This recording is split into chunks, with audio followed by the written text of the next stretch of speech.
Pagi di kota Sanya bermula dengan suasana tenang dan nyaman. Dari jendela hotel, kelihatan langit biru berbalam dan bayu laut yang menyapa lembut, menandakan permulaan hari yang cerah. Kami bersarapan di Hotel Sanya Hin Jiang, yang turut menyediakan hidangan halal untuk para tetamu Muslim. Menu pagi agak ringkas namun cukup menyelerakan, sesuai untuk mengisi tenaga sebelum memulakan perjalanan hari ini. Sebelum meninggalkan hotel, saya sempat menghadiahkan buku terbitan saya sendiri, Bro Bersaja, kepada Cik Felicia dari Arrange Leisure, penganjur program dan aktiviti sepanjang keberadaan kami di Pulau Hainan, serta beberapa kenalan lain yang pernah bersama saya dalam FEM trip ke Guilin sebelum ini. Momen itu terasa cukup bermakna, seolah-olah menghubungkan semula kenangan lama dengan pengalaman baharu di bumi Hainan ini. Selesai sarapan, kami mengambil sedikit masa merakam gambar kenangan di sekitar lobi hotel yang berkonsep moden dan selesa, sebelum meneruskan perjalanan menuju destinasi seterusnya, Luhuitu Scenic Area, atau lebih dikenali sebagai Bukit Luhuitu, antara lokasi ikonik yang syarat dengan kisah legenda dan panorama indah kota Sanya. Perjalanan menuju ke puncak bukit ini penuh dengan panorama semula jadi yang memukau. Di kiri dan kanan, pepohonan hijau melambai lembut ditiup angin tropika, sementara dari kejauhan kelihatan lautan luas membiru, tenang dan mengasyikkan.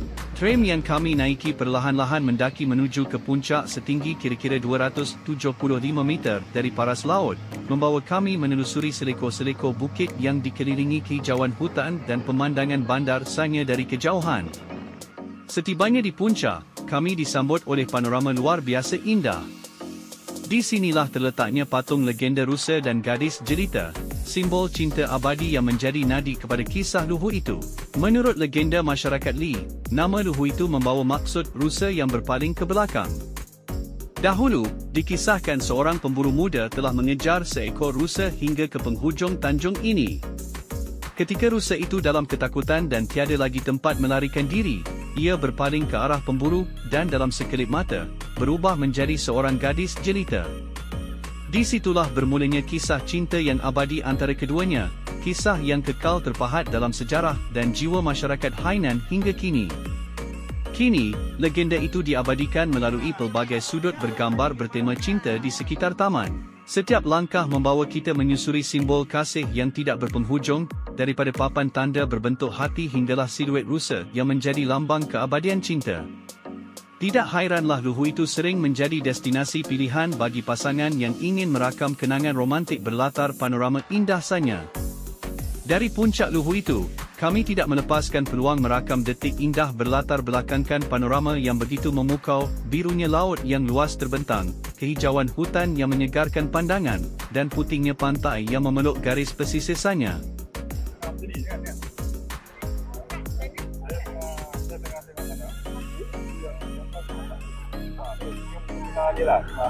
Hai, saya Bro Nizwan Afi bersama dengan rakan-rakan Mata dan juga rakan-rakan daripada tourism, dan kita sekarang berada di Back to Mountain, di mana di sini terdapat berbagai kata rusa dan juga kaum etnik untuk daerah Sanya.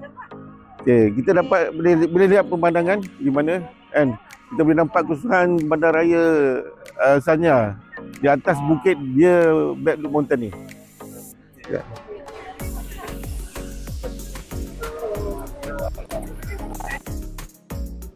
Di kejauhan, tersergam megah Pulau Phoenix Island, pulau buatan yang menjadi mercu tanda kemodenan bandar ini.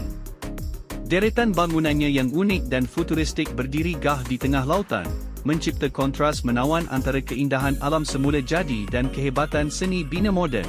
Dari sudut ini, pesona Sanya benar-benar terselah, tidak hairanlah ia digelar Dubai of China, lambang kemajuan dan kemewahan yang membangunkan pulau tropika ini.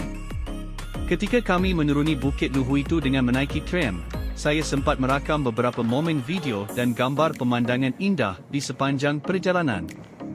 Saat menunggu ketibaan bas untuk destinasi seterusnya, kami sempat melihat beberapa replika rusa yang menghiasi tepi lereng bukit, seolah menyambung kisah legenda cinta yang menjadi lambang tempat ini. Sambil menikmati panorama luas lautan dan bandar Sanya dari atas bukit, terasa betapa harmoni gabungan antara legenda, alam, dan kenangan perjalanan ini, seolah-olah setiap sudut menyimpan kisah yang menanti untuk diceritakan semula. Kita sekarang berada di Rusa Dukback Mountain bersama dengan Mata. Di sebelah saya Felicia dan di sebelah The Orange Legend dan Jeffrey daripada Mata. Selepas selesai menikmati keindahan panorama Sanya di Luhuitu Scenic Area, kami meneruskan perjalanan ke sebuah kawasan tumpuan pelancong Yazho Anchen City. Di sini tersergam deretan kedai yang menjual pelbagai barangan cenderamata, makanan tempatan, dan hasil kraftangan masyarakat setempat. Namun, ketika kami mula menjejak kaki ke kawasan ini, hujan mula turun dengan lebat, membasahi jalan-jalan batu dan pepohonan di sekitarnya. Suasana bertukar syahdu, namun tetap indah. Walaupun hujan membasahi bumi Sanya, semangat kami tidak luntur. Ramai antara kami tetap mengambil kesempatan untuk membeli barangan kenangan di deretan kedai berhampiran, manakala di sebelah kawasan ini terdapat sebuah pasar raya yang menjual pelbagai kelengkapan harian. Dalam keheningan hujan yang turun membasahi bumi, saya mengambil kesempatan untuk merakamkan sebuah sajak daripada buku terbitan saya, Bro Bersaja, berjudul Perhentian. Perhentian tersorok di satu sudut yang jauh, pada sudut yang jelas atas kesamaran. Hadirnya dari kacamata dunia yang menjadi saksi di pentas opera, diilustrasi minda seniman jalanan.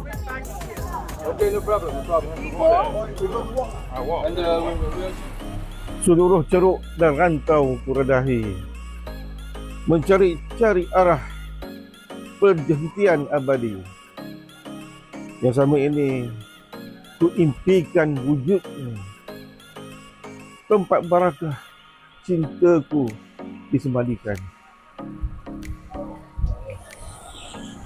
Di mana perginya camar cintaku,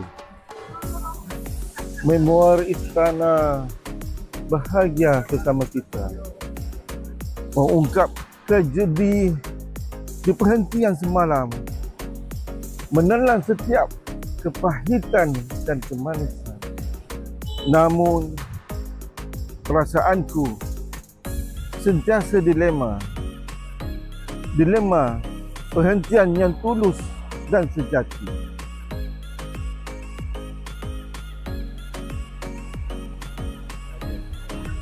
Kami beramai pergi ke Sanyai, singgah sebentar di satu kedai, mencari celana untuk dipakai. Alangkah teruja bila dipakai, memberi power batang berjuntai. Turunnya hujan seolah menjadi metafora perjalanan ini, tentang hentian, tentang refleksi, dan tentang makna sebuah perjalanan yang lebih dalam daripada sekadar destinasi. Selesai aktiviti santai di Yazho Anchen City, kami singgah menikmati makan tengah hari di restoran halal The Home Mei, sebuah restoran Cina Muslim yang terkenal di Bandar Sanya. Restoran ini menampilkan suasana bersih dan moden dengan ruang makan yang luas serta kemas. Dari dapur terbuka, kelihatan para chef sedang sibuk menyediakan hidangan untuk para pelanggan. Aroma masakan Cina bergabung dengan sentuhan rempah yang memikat selera. Restoran halal di Sanya City. Kami menikmati jamuan di tingkat 2 restoran yang nyaman dan tenang. Hidangan yang disajikan cukup menyelerakan, antaranya mi goreng sayur, chow mein, ayam kung pao, terung masak sos tiram, sayur campur goreng, sotong kukus, sup sayur tofu, bihun putih kukus, dan mi pedas Sichuan, disertai minuman lemon lim sejuk yang menambah kesegaran di tengah hari yang hangat ini. Sambil menikmati hidangan, suasana ceria jelas terpancar di wajah semua peserta, masing-masing berkongsi pengalaman dan keterujaan mengenai perjalanan hari ini. Selesai makan tengah hari, kami bersiap untuk ke destinasi seterusnya yang amat dinanti-nantikan, Yalong General Aviation Helicopter Base, bagi merasai pengalaman melihat keindahan Sanya dari udara. Terletak berhampiran Haitang Bay, Sanya, tibalah kami di Yalong General Aviation Helicopter Base, lokasi yang sejak awal lagi menjadi antara aktiviti paling dinanti-nantikan oleh semua peserta. Keterujaan jelas terpancar di wajah masing-masing. Maklumlah, ada antara kami yang belum pernah langsung menaiki helikopter sebelum ini.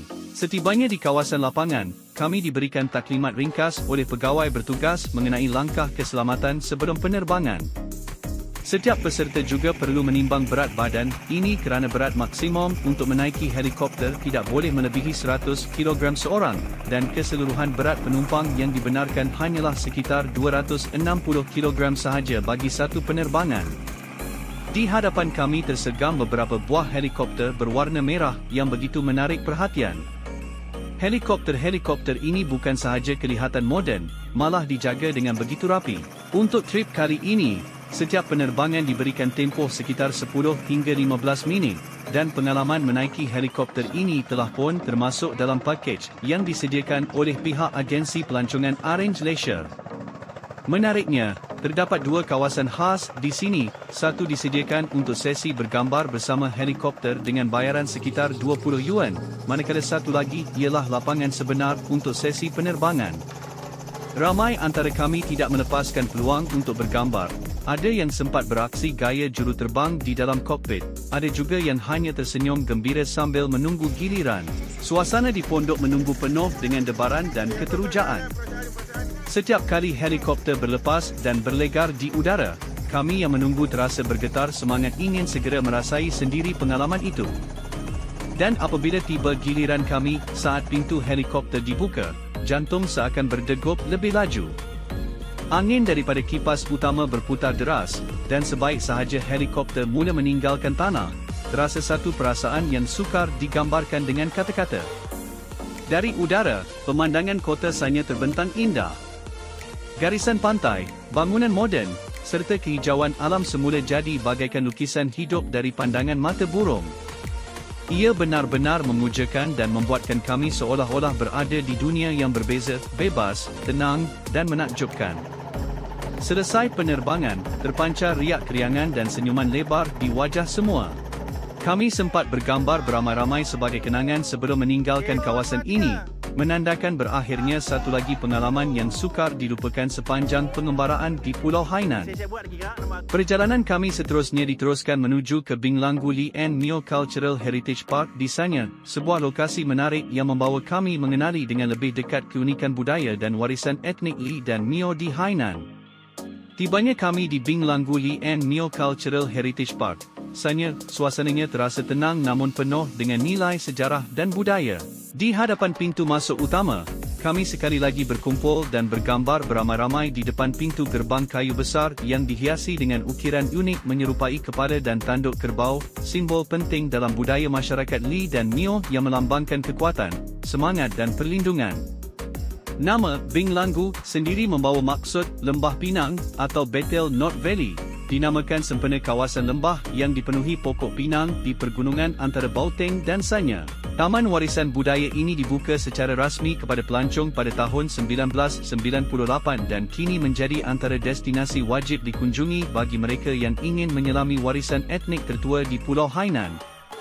Masyarakat Li merupakan antara penduduk asal Hainan, dengan sejarah yang berakar lebih 3,000 tahun, manakala etnik Mio pula terkenal dengan seni kraft tangan, pakaian tradisional berwarna-warni serta muzik rakyat yang kaya dengan elemen alam dan kepercayaan nenek moyang. Binglanggu bukan sekadar taman pelancongan, ia berfungsi sebagai pusat pemeliharaan budaya, tempat di mana pelawat dapat melihat sendiri kehidupan, rumah tradisional, persembahan tarian, pembuatan tekstil dan anyaman buluh, serta upacara adat yang masih dipertahankan hingga ke hari ini. Memasuki kawasan taman, kami disambut oleh pemandangan yang sungguh mempesona, air terjun buatan yang megah mengalir di tengah-tengah lanskap hijau, melambangkan keseimbangan antara alam dan kehidupan masyarakat Li Mio. Kawasan ini sangat luas, dipenuhi dengan hiasan budaya dan seni bina tradisional yang mempamerkan keunikan kedua-dua etnik tersebut. Kami kemudian dibawa melawat ke ruang pameran yang menempatkan pelbagai anugerah dan pengiktirafan antarabangsa yang pernah diterima oleh taman ini. Tidak hairanlah, Binglanggu kini diiktiraf sebagai destinasi pelancongan bertaraf 5A oleh kerajaan China, satu pengiktirafan tertinggi dalam sektor pelancongan negara itu. Untuk memasuki taman budaya ini, Tiket berharga $120 seorang atau sekitar RM75 Malaysia. Namun kesemuanya telah termasuk dalam pakej pelancongan anjuran Orange Leisure, menjadikan kunjungan ini begitu mudah dan selesa. Bagi meneroka lebih jauh ke dalam kawasan perkampungan asal masyarakat Lee dan Mio, kami menaiki tram khas yang membawa pelawat melalui laluan bukit dengan suasana persekitaran yang tenang dan menghijau. Di kiri dan kanan jalan, kelihatan rumah-rumah kayu tradisional beratap rumbia berdiri megah di celah-celah pokok tropika, seolah-olah membawa kami kembali ke zaman silam masyarakat pribumi Hainan. Perjalanan yang mengambil masa beberapa minit itu begitu indah dan mengasyikan, apatah lagi dengan udara nyaman dari perbukitan yang menemani setiap hentian.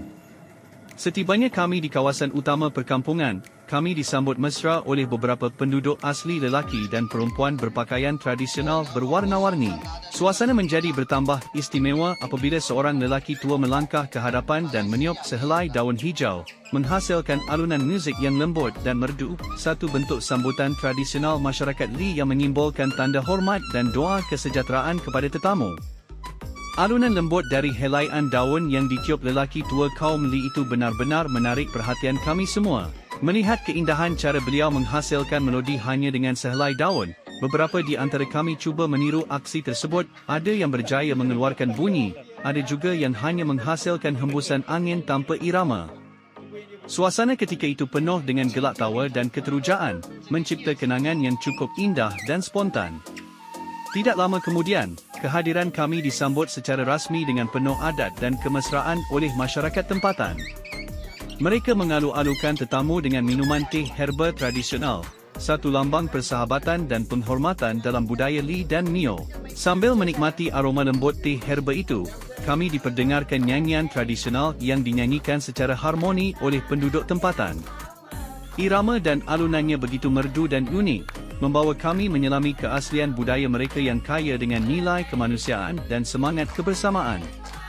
Bagi kami, ini merupakan pengalaman pertama mendengar sendiri nyanyian masyarakat pribumi Hainan yang penuh dengan semangat dan makna.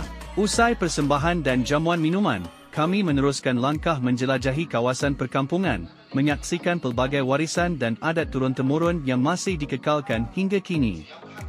Antara yang paling menarik perhatian ialah hasil kerja tangan dan seni tenunan masyarakat Lee, yang terkenal dengan kehalusan dan keunikan motifnya, menjadi simbol keindahan dan identiti bangsa mereka.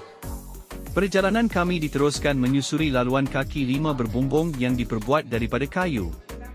Di kiri dan kanan laluan itu, tergantung pelbagai gambar lama dan artifak sejarah masyarakat Lee dan Mio, memaparkan kehidupan mereka sejak zaman dahulu, daripada adat perkahwinan, kegiatan pertanian, hinggalah kepada ritual dan kepercayaan tradisional. Perjalanan kami terhenti apabila terlihat seorang wanita tua kaum Lee yang sedang menenun kain tradisional dengan penuh khusyuk. Jemarinya yang berusia tampak begitu cekap menggerakkan alat tenun kayu, menyusun benang berwarna-warni menjadi corak yang begitu halus dan indah. Kami terpegun menyaksikan ketelitian dan kesabarannya, menyedari bahawa setiap helaian kain yang dihasilkan bukan sekadar pakaian, tetapi lambang warisan, maruah, dan keindahan seni turun-temurun masyarakat Lee. Ada di antara kami yang mengambil kesempatan untuk bergambar bersama wanita tua tersebut, sebagai tanda penghargaan kepada seni dan tradisi yang masih dijaga dengan penuh cinta dan kebanggaan oleh generasi mereka. Ketika itu, hujan mulai turun dengan lebat. Namun langkah kami tidak terhenti, kami meneruskan perjalanan perlahan-lahan di bawah teduhan, sambil menikmati suasana damai di perkampungan budaya ini. Di satu sudut, kelihatan beberapa helaian kain tenunan tradisional masyarakat Lee yang telah siap dihasilkan, disidai rapi pada tiang-tiang buluh. Setiap helai mempamerkan corak dan warna yang berbeza, merah, biru, hitam, dan keemasan, menggambarkan lambang status, usia, serta kisah kehidupan mereka. Tidak jauh dari situ, terdapat beberapa rumah kayu tradisional yang sebahagiannya dijadikan gerai cenderamata dan bengkel seni. Ada wanita yang tekun menenun di serambi rumah, ada yang menunggu pelanggan di meja kayu yang dipenuhi dengan hasil kraft tangan, gelang anyaman, kain hiasan, dan ukiran kayu.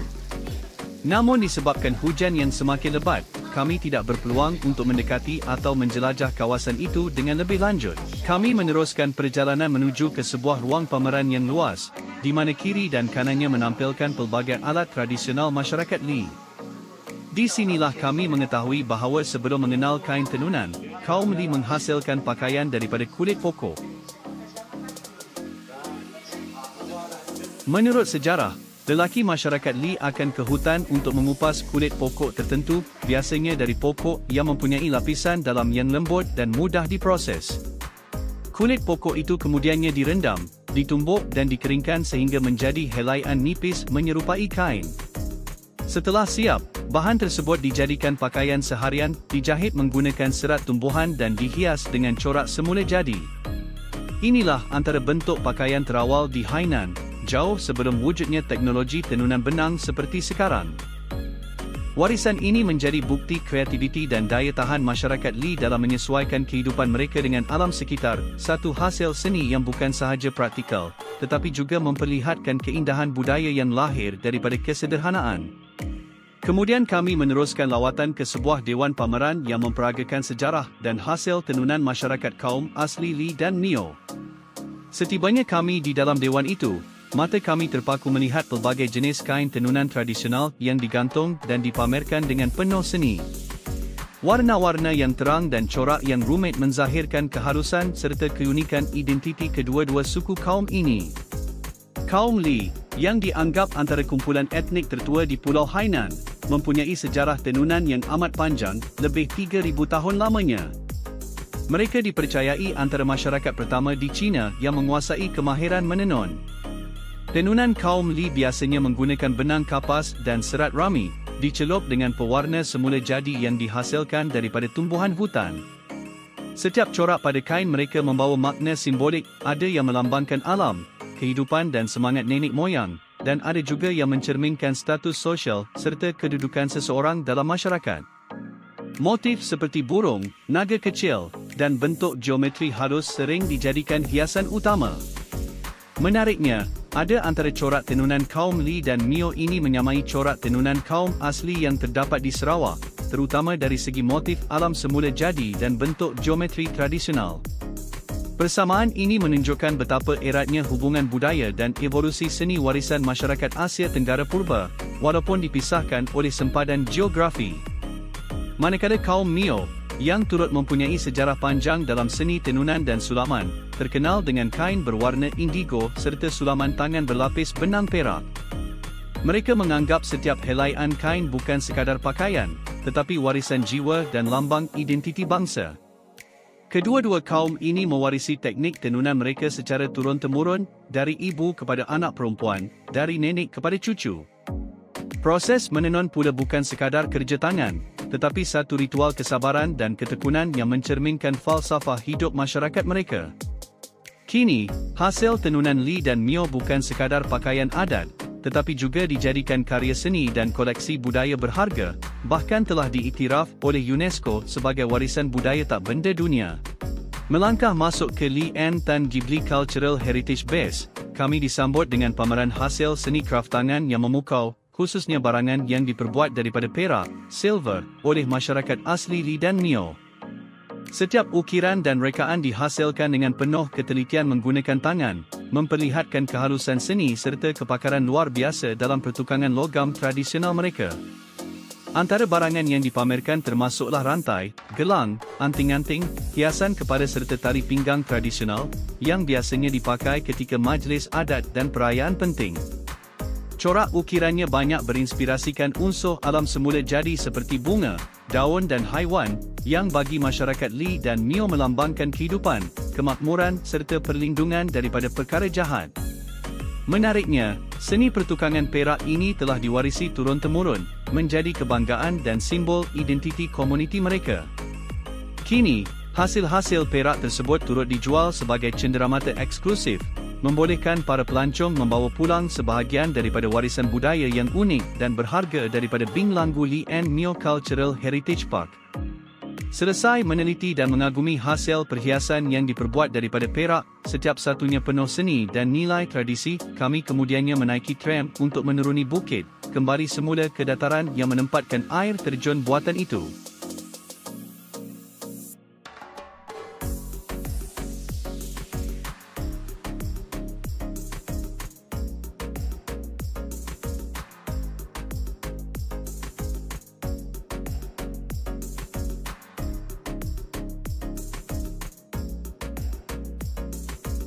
Sepanjang perjalanan, pemandangan yang terbentang di hadapan mata sungguh memukau. Deretan pokok-pokok menghijau, diselangi tiupan angin yang seolah membawa kesejukan alam, menjadikan perjalanan ini terasa begitu damai. Pemandu tram yang ramah pula tidak henti-henti menyapa mesra, menceriakan suasana dengan gurauan ringan dan senyuman tulus. Saat ini, bukan sekadar perjalanan fizikal yang kami lalui, tetapi juga sebuah pengalaman menyelami keramahan dan keindahan alam yang menjadi sebahagian daripada warisan tempat ini.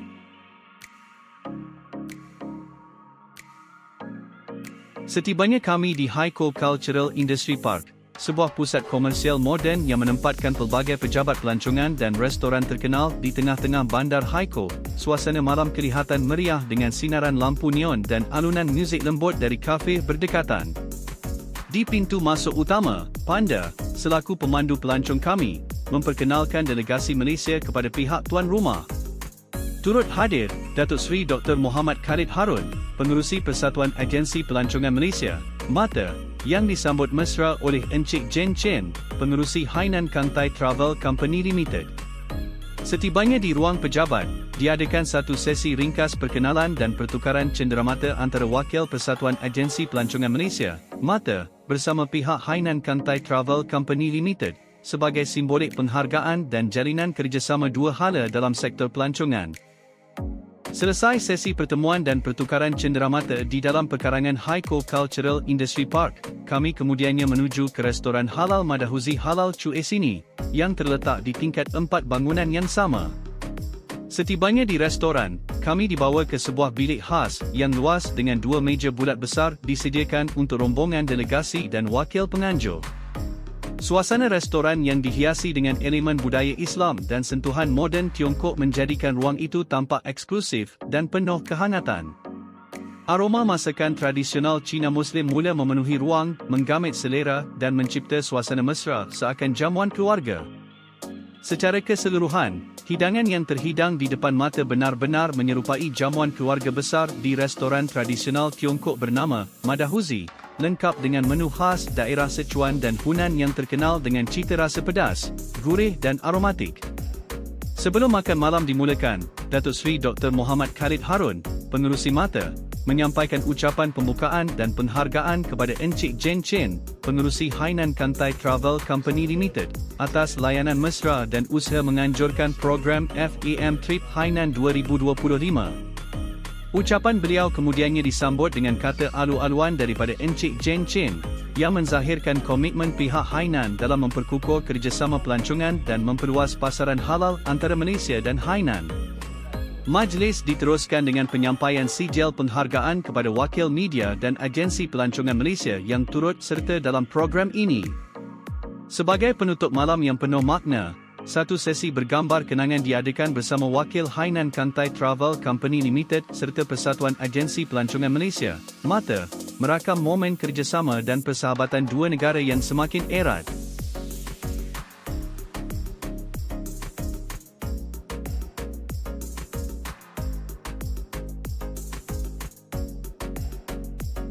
Selesai majlis makan malam dan sesi bergambar bersama pihak Hainan Kantai Travel Company Limited, kami akhirnya kembali ke hotel untuk berehat setelah seharian penuh dengan aktiviti.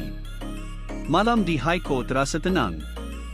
Dari jendela bas, kelihatan kilauan cahaya kota memantul di atas permukaan jalan yang basah di hujan renyai, menambah keindahan suasana malam terakhir kami di ibu kota Hainan ini. Setibanya di Hotel Hampitun by Hilton Haikou Nanhai, masing-masing menuju ke bilik penginapan untuk berehat. Suasana bilik yang luas, moden dan selesa benar-benar memberi kelegaan selepas seharian beraktiviti.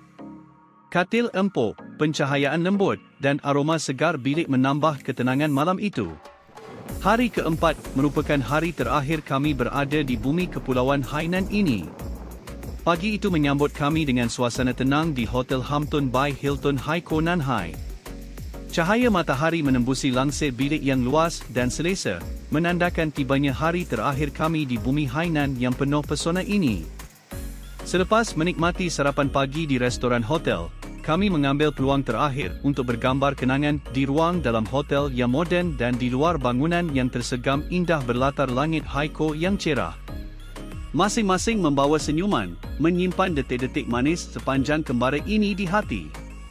Sebelum meninggalkan hotel, kami juga berdiri bergambar di bahagian luar Hotel Hampton by Hilton Haiko Nanhai, berlatar belakangkan bangunan hotel yang tersegam indah. Gambar itu menjadi simbol penutup kepada ekspedisi penuh pengalaman, persahabatan dan kenangan yang akan terus terpatri dalam ingatan. Dalam perjalanan menuju ke lapangan terbang, suasana di dalam bas terasa hening dan syarat dengan perasaan. 4 hari di bumi Hainan begitu pantas berlalu, meninggalkan 1001 kenangan yang sukar dilupakan. Di kesempatan itu, Datuk Seri Dr. Muhammad Khalid Harun, Pengerusi Mata, telah menyampaikan sepatah dua kata perpisahan kepada kami semua, kata-kata yang penuh makna, diselangi dengan ucapan penghargaan atas kerjasama dan semangat sepanjang program ini berlangsung. Beliau kemudiannya turut menyampaikan token penghargaan kepada Bobby, salah seorang pengemudi pelancong yang setia menemani kami sepanjang 4 hari di Kepulauan Hainan ini. Serta kepada Jackie Chan, pemandu bas persiaran yang banyak membantu melancarkan perjalanan kami dari satu destinasi ke satu destinasi. Selepas itu, tiba pula giliran Cik Felicia dari Arrange Leisure, selaku penyelaras utama FAM Trip Hainan, yang turut mengambil kesempatan untuk menyampaikan ucapan perpisahan. Nada suaranya lembut tetapi syarat dengan rasa terharu, mengucapkan terima kasih atas kerjasama dan persahabatan yang terjalin sepanjang kembara ini. Setibanya di lapangan terbang antarabangsa Haiko, kami sempat mengabadikan detik-detik terakhir. Bergambar beramai-ramai, bertukar salam, dan mengucapkan selamat tinggal. Wajah masing-masing jelas menyimpan 1000 kenangan indah yang sukar diungkapkan dengan kata-kata. Sebelum tibanya pesawat untuk membawa kami pulang ke tanah air, saya sempat merakam suasana di sekitar dalam lapangan terbang ini. Penumpang yang lalu lalang, deretan kedai bebas cukai yang moden, serta senyuman para petugas yang ramah melayani setiap pengunjung. Segalanya menggambarkan bahawa Hainan bukan sekadar destinasi pelancongan, tetapi sebuah wilayah yang terus berkembang maju dan bersedia menyambut dunia dengan tangan terbuka.